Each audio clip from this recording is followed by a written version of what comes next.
Hello, everybody. I'm back. This is Chef Lee or Chef Boyador, whatever you want to call me. It's good. Just don't call me late for dinner. Okay. In case you want to know what we're making, I'm going to see if you guys can guess. We got some yellow corn flour. Got a couple of bananas, very ripe. Baking powder and an egg. Oh, wow. You guessed it. We're making brinhola. All right.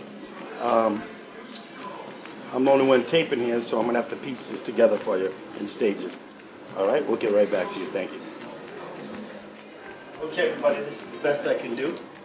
I have a fixed camera over here. So now I can talk about what's going on. Excuse me. I just getting over bronchitis. Got a little cough. 2 ripe bananas. Not bruised, but ripe. Oops. It's probably actually not. These are big bananas. 2 medium-sized bananas. And what you want to do is you want to mash it down. As you can see, Cape Verdean says there's a lot of cornmeal, corn flour, but they make it themselves there.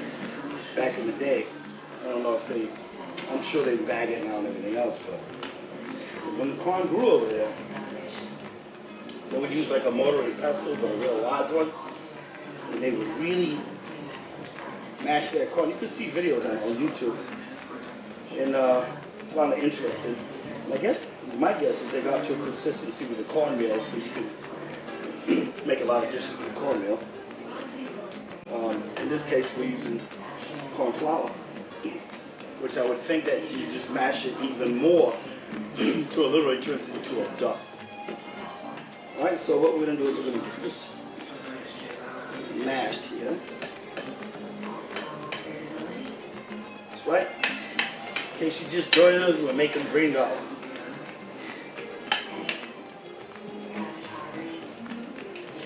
Okay, once you get it mashed, there's no big lumps in it. The next thing you want to do is you want to crack an egg.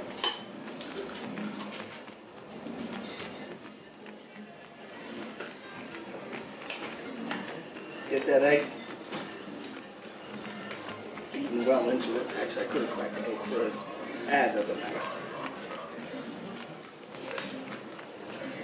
So 1 egg, 2 bananas. Got my oil. I got some oil on the stove. About a quarter inch of canola oil. That's what I'm using. I'm not sure that really matters. Canola oil has a nice high oil smoke point, which is nice, and it's a little bit healthier.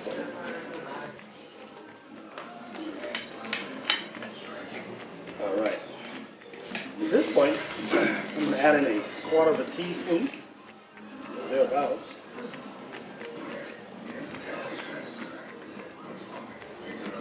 of baking powder.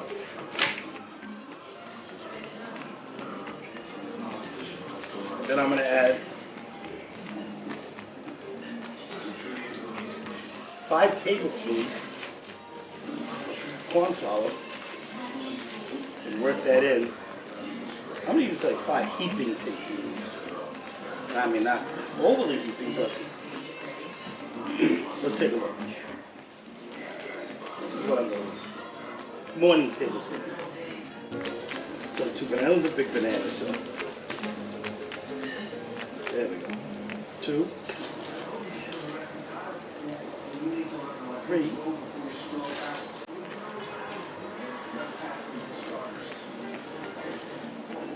4, and 5.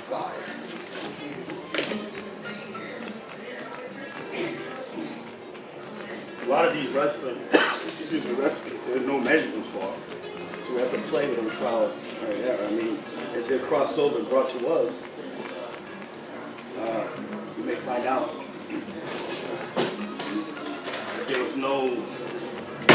well-written recipe for it. And that's what our generation, that's what we need to do before we pass it over. Is make sure that we get this all down and turned over.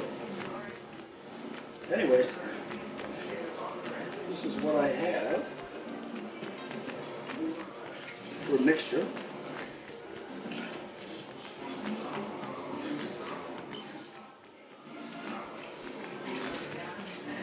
Okay.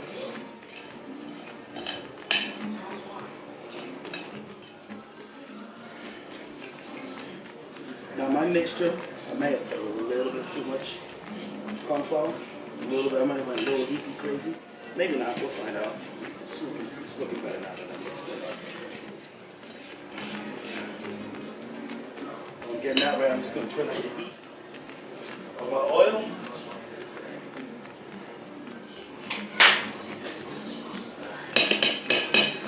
Actually, that's about perfect. So I guess I was correct on the mixture. We're going to find out when I actually make it. Alright, so let's see what we got. I like that consistency. It should look similar to that. Roll right off your spoon when you drop it into the, but not very quickly, when you drop it into the hot oil.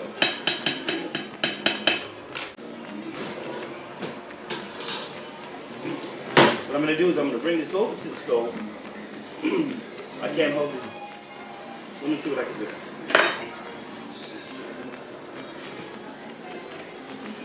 Alright, bear with me. Coming over to the stove. Gotta find a place to put this so you can watch me drop it in. And get a look at what it does.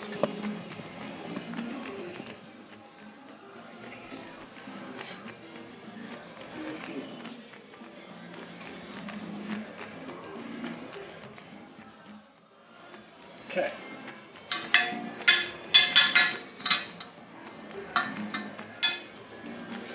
I'm going to 1/4 to 1/2 inch of oil.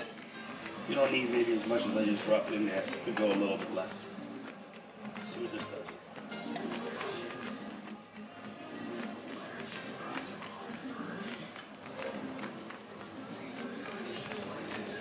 Just let it roll right off the spoon into the hot oil.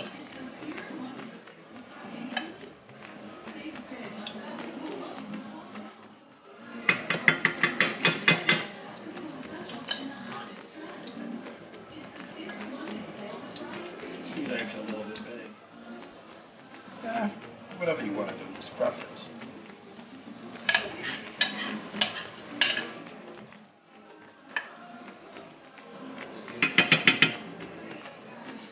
I'm not going to crowd them, I'm going to let those go here. Get a nice set of tongs. Would be very helpful. Preferably something with not a rubber tip to it.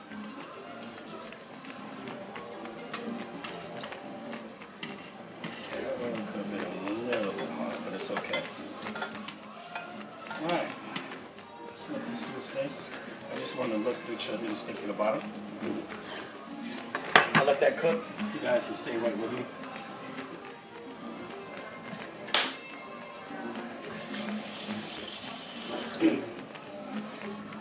Lane Gomes, you watching? Go make these for David.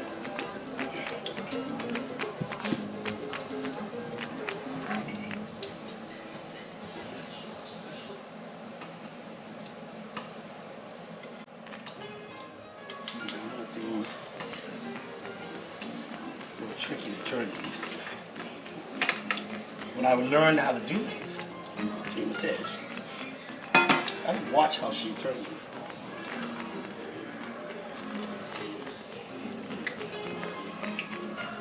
That'll do. That'll do. I'm going to cook them a little bit more before I start flipping them.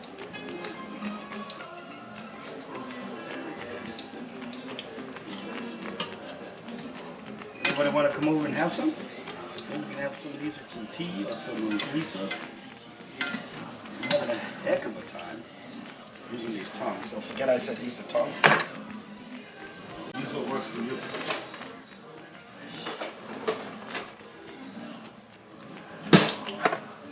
I'm just a cook, not an expert. Hold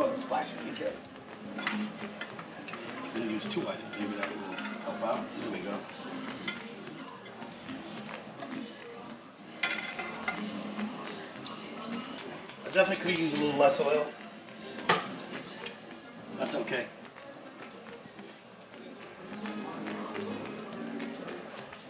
Too much oil is not good for you, right? Or is it bad for you? Good for you? Can't live forever anyways. But I don't make it a habit of using a lot of oil. Try not to. The older we get, we gotta be more conscious about this stuff. Alright. So while we're rocking and rolling on the Brinhola, here's a real thing about this. I never made these before. So what I'm gonna do is, my wife thinks I've made them before. Well, I made them, I think, once where I thought I was making them right years ago. So I'm gonna go and give them to my wife and let her be the judge. This way, someone else will be the guinea pig. Okay, man, we'll get back to you when we plate these up. All right, I'm gonna go ahead and plate these up. They burn. They look like they're ready. Oh yeah. Right now, if you want to go ahead and sing with me, or sing as I'm taking these out, some nice Creole songs would be nice. I like them all, but I can't. I don't speak the language. That's why I cook. So for those of y'all that are wondering, why is he always cooking all these different Creole foods? I tried to learn the language. I never really could get it. So this is what I do instead. All right, man. You're talking to Chef Boy, do it.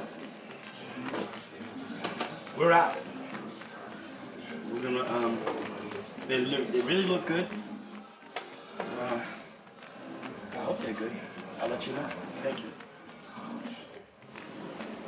All right, there you go.